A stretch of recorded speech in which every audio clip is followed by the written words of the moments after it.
السلام علیکم ورحمۃ اللہ وبرکاتہ اعوذ باللہ من الشیطان الرجیم بسم اللہ الرحمن الرحیم آیت نمبر 112 ضربت مسلط کر دی گئی علیہم الذلۃ ان کے اوپر ذلت اینما جہاں کہیں ثقفوا پائے گئے الا مگر بحبل من اللہ اللہ کے عہد سے وحبل من الناس یا لوگوں کے عہد سے وباؤ اور مستحق ہوئے بغضب من اللہ اللہ کے غضب کے وضربت اور مسلط کر دی گئی علیہم المسکنۃ ان کے اوپر محتاجی ذالکہ یہ اس لیے ہے بانہم کہ وہ کانوا یکفرون کہ وہ کفر کیا کرتے تھے بی آیات اللہ اللہ کی آیات سے ویقتلون اور قتل کرتے تھے الانبیاء نبیوں کو بغیر حق نہ حق ذالکہ یہ اس لیے ہے بما عصوا کہ وہ نافرمانی کیا کرتے تھے وکانوا یعتدون اور وہ حد سے بڑھ جایا کرتے تھے۔ اب ان آیات میں صرف یہودیوں کا تذکرہ کیا جا رہا ہے کہ اللہ پاک نے ان کو کیا کیا کچھ دنیا میں نہیں دیا ہوا تھا۔ نہ ان کے پاس ساز و سامان کی کمی تھی، نہ جنگ کے آلات کی کمی تھی، بہادر بھی تھے، ان کے اپنے قلعے بھی تھے، اور یہ خیبر کا بھی قلعہ انہی کا تھا جس سے حضرت علی رضی اللہ تعالیٰ عنہ نے فتح کیا تھا۔ لیکن اللہ نے ان کو سزا یہ دی کہ ان پر مسلط کر دی ذلت اور غربت دونوں، ذلت بھی، رسوائی بھی اور غربت بھی، اس طرح سے کہ ان کے گناہ ایسے تھے، نبی کریم صلی اللہ علیہ وسلم کو جان بوجھ کے انہوں نے ایکسیپٹ نہیں کیا اور ان پر ایمان نہیں لائے، تو اللہ نے ان کو عزت نفس سے محروم کر دیا۔ کروڑ پتی ہونے کے باوجود وہ ایک ایک پائی کے لیے جان دے دیتے تھے، اس قدر رذیل اور گھٹیا حرکتیں خوشی خوشی کرتے تھے۔ حبل من اللہ و حبل من الناس، اللہ کے عہد کو میں داخل ہونا تو یہ ہے کہ وہ اسلام قبول کر لیں اور اسلامی اسٹیٹ یعنی مدینہ کے ایک پرامن شہری بن جائیں، پھر ان کے حقوق، ان کی عزت، ان کی جان و مال کی حفاظت ہو جائے گی۔ اگر وہ یہ نہیں چاہ رہے، اسلام نہیں لانا چاہ رہے، تو حبل من الناس کر لیں۔ دوسری صورت میں یہ اپنا آپ مسلمانوں کے حوالے کر دیں اور ان کو ٹیکس دیں اور ان سے کہیں کہ وہ ان کی عزت و ناموس اور ان کی باقی ساری چیزوں کی حفاظت کریں، تو یہ دو طریقے ان کے لیے ہو سکتے ہیں۔ ایسے امور جو کہ ان کے قابل قبول اللہ کی طرف سے ان کے لیے کچھ شرائط رکھی گئی، تو اللہ تعالیٰ فرما رہے انہوں نے ایکسیپٹ کرنے سے انکار کیا، پھر وہ ذلیل ہو کے نکلے۔ وہ جو صدیوں سے 1000 سال سے مدینہ میں رہ رہے تھے، وہاں سے ذلیل ہو کر نکالے گئے، بلکہ ان کی عزت اور ناموس بھی چلی گئی جو 1000 سال سے وہاں پر ان کی تھی۔ اور یہ بنو قینقاع اور بنو نذیر کے یہ بڑے ہی، ہم آگے پڑھیں گے سورہ احزاب میں، یہ بڑے معتبر قبیلے تھے جنہیں اللہ پاک نے ذلیل و رسوا کر کے نکالا تھا، اور ان کا جرم یہ تھا کہ وہ انکار کرتے تھے اللہ کی آیات کا اور نبیوں کو ناحق قتل کرتے تھے، کیونکہ سارے انبیاء کرام موسٹلی بنی اسرائیل میں سے ہوئے ہیں، تو وہ اپنے نبیوں کو قتل کر دیا کرتے تھے۔ اور نبی کریم صلی اللہ علیہ وسلم فرماتے ہیں کہ بعض انبیاء کے ساتھ صرف ایک شخص قیامت والے دن آئے گا کہ انہوں نے اتنی تبلیغ کر کے صرف ایک شخص کو مسلمان کر پائے، تو انہوں نے، اس لیے وہ ایسا تھا کہ وہ اپنے نظریات میں بڑے سخت تھے، ریجڈ تھے، اور وہ وہاں سے ہٹنے کے لیے تیار نہیں تھے، اس لیے اللہ نے ان کو وہاں سے نکالا، اور اس لیے بھی نکالا کہ وہ نافرمان تھے اور نافرمانی میں حد سے بڑھ جایا کرتے تھے، سرکشی کیا کرتے تھے، جان بوجھ کے وہ گناہ کیا کرتے تھے جن کا نبی کریم صلی اللہ علیہ وسلم نے منع فرمایا۔ آیت نمبر 113 لیسوا سواء، سب برابر نہیں ہیں، من اہل الکتابی، اہل کتاب میں سے، امۃ قائمات، ایک گروہ جو قائم ہے حق پر، یتلون تلاوت کرتے ہیں، آیات اللہ اللہ کی آیات کی، آناء اللیل رات کے وقت، وہم یسجدون اور وہ سجدہ کرتے ہیں۔ اہل کتاب میں سے بھی کیٹیگریز ہیں، جیسے ہمارے مسلمانوں میں کیٹیگری ہیں، کوئی مسلمان ہے، کوئی اس سے اوپر کی سٹیج پہ مومن ہے، کوئی اس کے اوپر کی سٹیج پہ ولی ہے،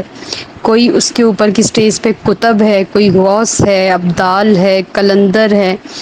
اور اس طرح آگے سے آگے تابعی، تبا تابعی ہے، تابعی ہے، صحابی ہے، اور اس طرح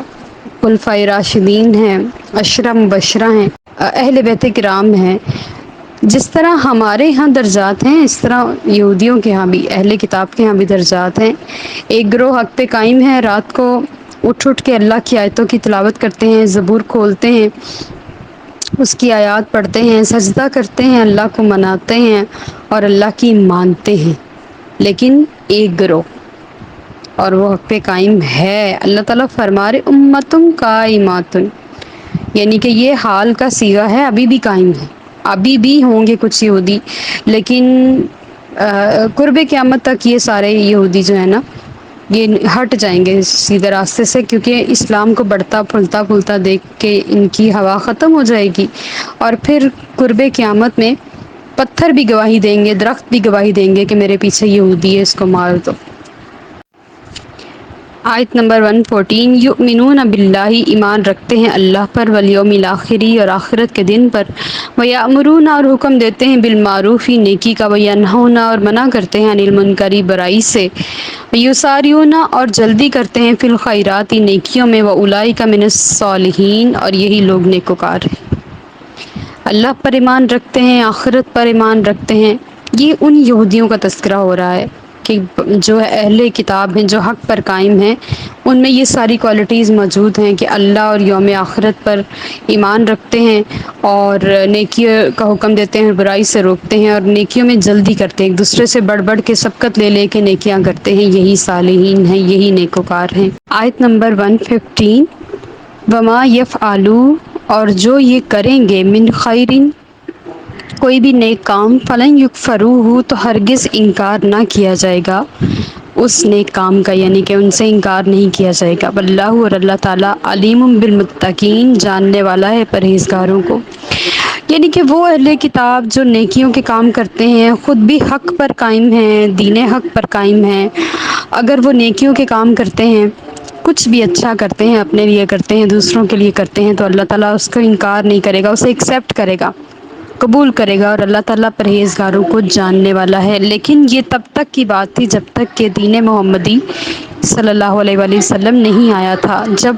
حضور اکرم صلی اللہ علیہ وسلم کا دین مبارک آ گیا تو اب باقی سارے ادیان منسوخ ہو چکے ہیں، اب ان کے اوپر عمل درآمد نہیں ہوگا، اب کوئی شریعت نہیں ہے، اب کوئی چیز نہیں ہے، اصل چیز دین محمدی ہی ہے، اور جو اللہ کی بارگاہ میں قیامت والے دن قبول ہوگا وہ یہی دین ہوگا۔ جو اس دین کو پا گیا، جس نے اس کا زمانہ پا لیا، اس سے اسی دین کے متعلق سوال ہوگا۔ آیت نمبر 116، ان الذین کفروا، بے شک وہ لوگ جنہوں نے کفر کیا یا کافروں نے، لن تغنیا، نہیں فائدہ دے گا، عنہم انہیں، اموالہم ان کے مال، ولا اولادہم اور نہ ان کی اولاد، من اللہ اللہ سے، شیئن کچھ بھی، اور اولئک وہی لوگ، اصحاب النار دوزخی ہیں، ہم فیہا خالدون، وہ اس میں ہمیشہ رہیں گے۔ یہ قیامت کی ایک سینیریو ہے کہ کل قیامت والے دن اگر کوئی کافر اللہ کی بارگاہ میں کھڑا ہو کے کہے کہ مولا مجھ سے یہ میرے پیسے لے لو، اتنا مال لے لو، اور میری یہ اولاد لے لو، اور مجھے دوزخ سے بچا لو، تو یہ دونوں چیزیں ان کے کام نہیں آئیں گی قیامت والے دن۔ لیکن اگر یہ بات دیکھیں، شروع میں ان الذین کفروا لکھا ہوا ہے، اگر شروع میں ان الذین آمنوا لکھا ہوتا تو ہمارے اوپر اعتراض بنتا کہ قیامت والا دن شفاعت کام نہیں آئے گی، یا وہ مال جو اللہ کی بارگاہ میں خرچ کیا ہوگا وہ کام نہیں آئے گا، یا وہ اولاد جو پیچھے صدقہ جاریہ کے طور پہ چھوڑ گئی ہوگی وہ کام نہیں آئے گی، تو یہ بات مانی جاتی ہے۔ لیکن آیت کا آغاز ہی ان الذین کفروا سے ہو رہا ہے کہ وہ کافر، کہ چاہے ان کی اولاد پیچھے سے ان کی طرف سے صدقہ کرے، امپائر کھڑی کر دے، ہاسپٹلز بنا دے، بلڈنگز بنا دے، کچھ بھی کر دے، لیکن اگر وہ کفر کی حالت میں مرے ہیں تو یہ چیزیں ان کے کام نہیں آنی۔ لیکن اگر یہاں کوئی مسلمان ہو اور پیچھے سے اس کی اولاد اس کے لیے مدرسے بنا دے، ہاسپٹل بنا دے، مساجد بنا دے، یا خود ان کے لیے صدقہ جاریہ بن جائے، قرآن سیکھے، ان کے لیے پڑھے، ان کو یاد کرے، ان کو بھیجے، تو یہ تو کام آئے گا، لیکن کسی کافر کے لیے یہ چیزیں کام نہیں آئیں گی، اور وہ لوگ دوزخی ہیں، چاہے وہ کل قیامت والے دن جتنا بھی مال اور اولاد اللہ کی بارگاہ میں دے کر کہیں کہ مولا انہیں رکھ لے، ہمیں بچا لے، تو ایسا نہیں ہوگا۔ آیت نمبر 117، مثل مثال ما ینفقون جو خرچ کرتے ہیں فی حاضی الحیات الدنیا اس دنیاوی زندگی میں، کماثلی ریحن جیسے کہ ہوا ہو، فیہا اس میں سرن ٹھنڈک ہو، اصابت جو لگے، ہرث قومن اس قوم کے کھیت کو، ہرث کا مطلب ہوتا ہے کھیتی، قومن اس قوم کے کھیت کو، ظلموا جنہوں نے ظلم کیا، انفسہم اپنے نفسوں پر، فاہلکتہ پس وہ اسے فنا کر دے، وما ظلمہم اللہ اور اللہ ان پر ظلم نہیں کرتا، ولیکن اور لیکن انفسہم وہ خود اپنی جانوں پر، یظلمون ظلم کرنے والے ہیں۔ اب ہم نے پیچھے پڑھا کہ مال اور اولاد کام نہیں آئے گی کافروں کے، اور یہ انہی کی آگے تفسیر ہے کہ اگر کوئی کافر اپنا مال اپنی زندگی میں کوئی بلڈنگ کھڑی کر کے یا کوئی ہاسپٹل بنا کے، ہم اس کی وجہ سے بخشے جائیں گے، لیکن اللہ تعالیٰ فرما رہے ہیں اس کی مثال ایسی ہے جیسے کسی قوم نے ایک کھیت کھڑا کیا ہو، اور اس کھیت کو اتنی سخت ٹھنڈی ہوا، جس کو ہم کورا کہتے ہیں اپنی زبان میں نا، کورا پڑتا ہے، اوس پڑ جائے، اور وہ اتنی سخت ٹھنڈک ہو اس میں کہ وہ اس کھیت کو جلا دے، اس میں سے کوئی بھی چیز اگ نہ سکے، کچھ بھی گرو نہ کر سکے، ہر چیز جل جائے۔ جیسے آپ نے دیکھا ہوگا خزاں کے موسم میں سارے پتجھڑ ہو جاتا ہے، اور جو درخت ہوتے ہیں وہ صرف ٹہنیاں رہ جاتی ہیں، ان میں کوئی پتا نہیں ہوتا بعض جگہوں پہ، لیکن بعض جگہوں پہ وہ ہرے بھرے ہی رہتے ہیں سارا سال۔ جس طرح وہ تباہ ہو جاتی ہے، اس طرح ان کا وہ عمل بھی تباہ ہو جاتا ہے، یعنی کہ اللہ کی راہ میں خرچ کیا جانے والا کچھ بھی جو کہ کسی کافر نے کیا ہو، تو وہ اس طرح سے وہ ہو جاتا ہے جیسے خزاں میں بے پتوں کے درخت ہو جاتا ہے تباہ شدہ، یا وہ کھیت جس کے اوپر کوئی پھل نہیں لگتا، جو صرف نقصان ہی ہے، یعنی کہ اس نے محنت کی کسان نے، لیکن اس کو اس کا پھل نہیں ملا۔ ریزن کیا تھی؟ اس نے اس کو ایمان کا پانی نہیں دیا، اگر وہ ایمان کا پانی دے دیتا تو اس کو اپنی کھیتی میں سے پھل بھی ملتا۔ اللہ فرماتے میں اپنے بندوں پر ظلم نہیں کرتا، لیکن میرے بندے ہی عقل نہیں رکھتے، وہ خود اپنی جانوں پر ظلم کرتے ہیں۔ وما علینا الا البلاغ المبین۔